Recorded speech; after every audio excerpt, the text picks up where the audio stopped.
Bonjour à tous, merci de nous rejoindre à nouveau sur BFM2. On prend tout de suite la direction de la Syrie à Damas, quelques jours après la chute du régime Assad, avec nos envoyés spéciaux BFM TV, Igor Saïri et Juan Palencia, qui sont au plus près de la population. Bonjour messieurs, vous êtes donc en Syrie pour suivre cette nouvelle ère après la chute du régime. Comment est-ce que le quotidien se passe sur place? Comment travaillez-vous et quelles sont les difficultés rencontrées? Alors, on va tout vous raconter avec Juan Palencia. Donc, nous sommes effectivement l'équipe de BFM TV. Nous sommes arrivés le mardi, c'est-à-dire un peu moins de 48 heures après la chute du régime de Bachar al-Assad.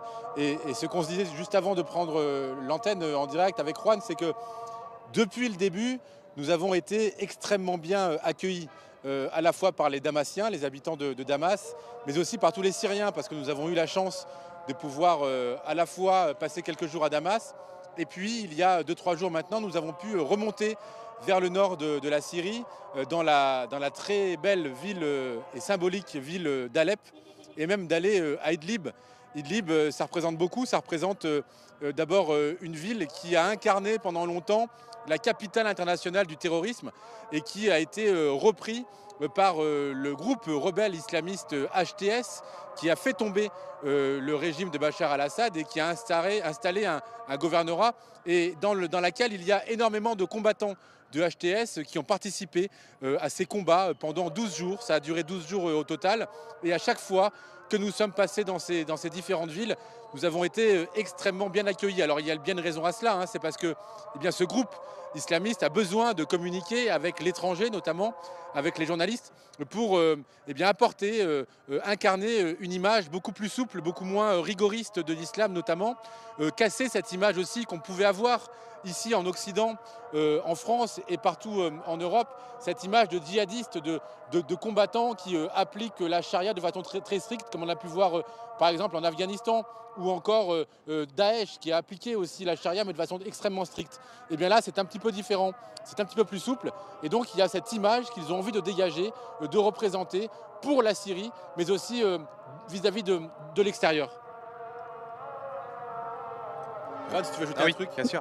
Et on a été accueillis ici en Syrie dès notre arrivée. Il y a quelque chose qui a marqué notamment Paola, qui est notre fixeuse, la personne qui traduit, qui sur place nous sert des dieux, des bouches, parce qu'elle comprend la langue, elle est d'ici. Elle nous a dit, j'ai jamais vu autant les Syriens sourire. C'est-à-dire que non seulement ils auraient retrouvé leur liberté, mais aussi leur sourire. Quelque chose qui, depuis longtemps, n'arrivait pas, cette liberté. Et en tant que JRI, donc journaliste reporter d'image, à la caméra, quelque chose que j'ai remarqué aussi, c'est que ils étaient presque heureux qu'on vienne les filmer là où, dans beaucoup d'autres endroits dans le monde, nous ne sommes pas les bienvenus. Ici, ils voulaient tout nous montrer. C'est comme si pendant des années, ils n'avaient pas pu montrer au monde ce qu'ils ont vécu. Donc, dès qu'on arrive à un endroit, il y a quelqu'un qui arrive avec un sourire, un thé, mais aussi une histoire parfois horrible, comme aujourd'hui à la Ghouta où nous avons été filmer les anciens hôpitaux des fortunes, où on prenait en charge les malades, les blessés par les armes chimiques, etc. C'est ça ici en ce moment, c'est un goût de liberté pour l'instant en tout cas, qu'on respire tous, qui respirent les Syriens et qui pour l'instant fait tellement des biens qu'ils ont besoin de les transmettre, notamment à la presse et à nous ici. Merci, en comprenant qu'une Ouais, expérience assez forte, hein. Oui, allez-y. ce qu'il faut bien comprendre en réalité, c'est que les Syriens ont subi une dictature terrible pendant 54 ans.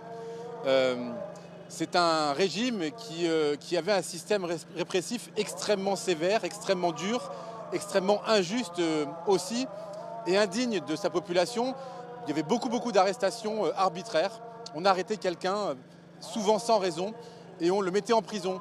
Et les prisons syriennes sont terribles. On en a visité une avec Juan et avec Thomas Boutin, qui est notre chef de car et qui assure ce direct actuellement.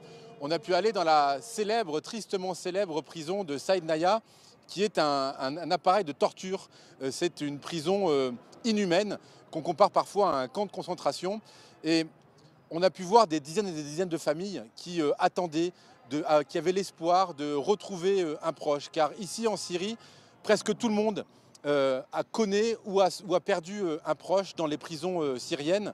Et ce sourire, c'est pour dire aux gens, bah, enfin, on est un petit peu libre. Enfin, on touche du doigt ce qu'est la liberté et ce qu'est la liberté d'expression, parce que ces gens-là s'expriment et sans avoir envie de penser à l'avenir, parce qu'évidemment tout le monde s'inquiète, et notamment les Occidentaux, de ce que sera la Syrie dans les prochains jours, les prochaines semaines, les prochains mois, avec ce groupe de rebelles islamistes qui veulent appliquer la charia. Mais il faut bien comprendre que l'état d'esprit ici n'en est pas là. Et d'ailleurs, ça va être très compliqué de passer d'une dictature à la démocratie. Je pense que ces gens-là n'ont pas forcément une idée de ce que peut être la démocratie en Syrie. Ils savent ce que c'est qu'une démocratie, bien évidemment, ils regardent ce qui se passe chez nous, mais l'appliquer en Syrie, je pense qu'ils en sont encore à des années-lumière de l'imaginer. Eux, ce qu'ils veulent tout simplement, c'est vivre. Et d'ailleurs, on s'en est rendu compte dans un reportage que l'on a fait dans un collège de filles dimanche, qui était la rentrée des classes, depuis le début des combats et depuis le début de la chute du régime. Et ces filles ne s'étaient pas revues pour la première fois. Et ce qui nous a impressionné avec Juan, c'est qu'on s'est rendu compte qu'elles étaient très au courant, évidemment, de ce qu'il se passait dans leur pays, de la terreur qu'appliquait sur sa population Bachar al-Assad, notamment dans les prisons. Et elles nous ont dit spontanément, nous on veut que Bachar al-Assad soit arrêté et soit mis dans la prison de Saïd Naya et de vivre exactement ce qu'il a fait subir aux prisonniers. Évidemment, il y a cet esprit de vengeance qu'on a pu aussi filmer, car nous avons été dans notamment un exemple, une rumeur d'exécution, ce qu'on appelle une rumeur d'exécution, c'est-à-dire des gens qui posent sur les réseaux sociaux, qui donnent rendez-vous à des milliers de personnes qui viennent et qui espèrent, et qui acclament quasiment, enfin, qui espèrent ces moments où on va ramener les bourreaux pour les exécuter sur la place publique. Quelque chose qui n'arrive jamais, n'est pas arrivé à notre connaissance ici à Damas en tout cas. Et ce jour-là, ces personnes-là sont arrivées sur cette place publique, donc emmenées par cette publication Facebook, et ils attendaient, ils faisaient quasiment la fête en attendant l'exécution de leur bourreau. Donc, la question va être désormais, puisqu'on a parlé de Saïd Naya, on a vu les horreurs de cette prison, cet abattoir humain.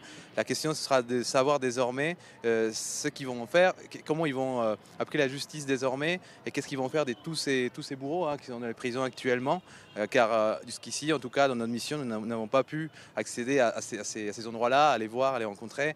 Et on ne sait pas dans quel état ils sont. Et surtout, pour l'instant, on ne sait pas s'ils seront jugés et comment ils les seront. On comprend donc l'émotion des Syriens et surtout une expérience forte de votre travail. Est-ce qu'on peut vous demander quelle est la suite de votre programme? Quelle est la destination, la prochaine destination? La prochaine destination, bah, c'est la fin de notre mission en réalité, Brigitte.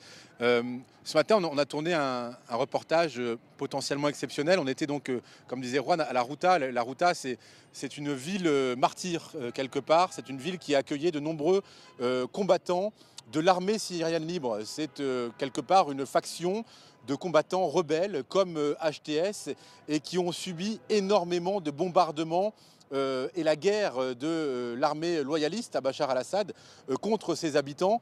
Des armes chimiques ont été jetées, utilisées contre cette population. Le fameux gaz sarin qui a été l'objet d'un sujet international qui a fait basculer le régime de Bachar al-Assad comme quelqu'un qui utilisait des armes chimiques contre sa population. Et un homme nous a permis de rentrer dans un hôpital de fortune et un souterrain dans lequel il se protégeait et soignait les malades, les blessés, touchés par ces fameuses armes chimiques. Donc ça, c'est notre dernier reportage de notre mission. Et là, pour être tout à fait transparent, nous sommes rapidement passés au souk de Damas, qui se trouve derrière nous. Vous avez pu entendre la 3e prière du jour. Il y en a 5 au total en Syrie et dans le monde musulman.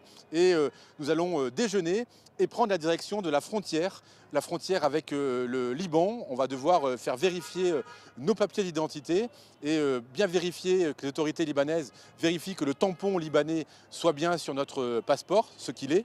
Donc on devrait passer normalement tranquillement vers le Liban pour rejoindre Beyrouth. Il faudra compter à peu près 2 ou 3 heures de route.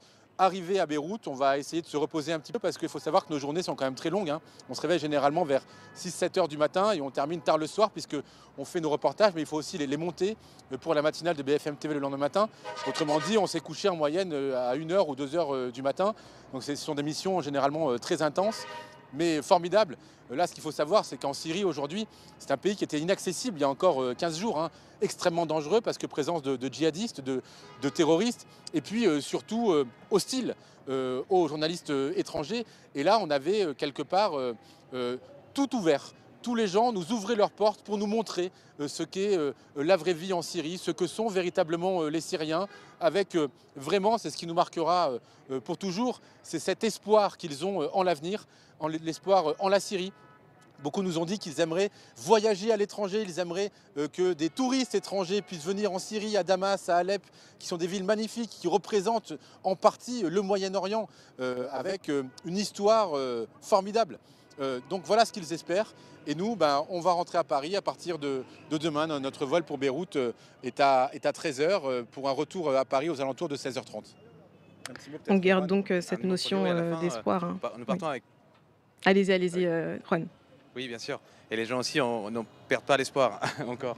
C'est ça qu'on va retenir aussi, c'est que même dans cette situation difficile, je vais finir par ça, les gens continuent à croire à la liberté qu'ils croient pour l'instant avoir obtenue, mais aussi à retrouver tous leurs disparus, qu'il ne faut pas oublier qu'à peu près tous les Syriens connaissent ou ont un disparu dans leur famille, dans leur entourage, et c'est ça qui va rester ici, c'est que ça vient de commencer, c'est une première étape, ils ont une certaine liberté, mais qu'il va falloir revenir pour raconter un peu la suite de cette révolution.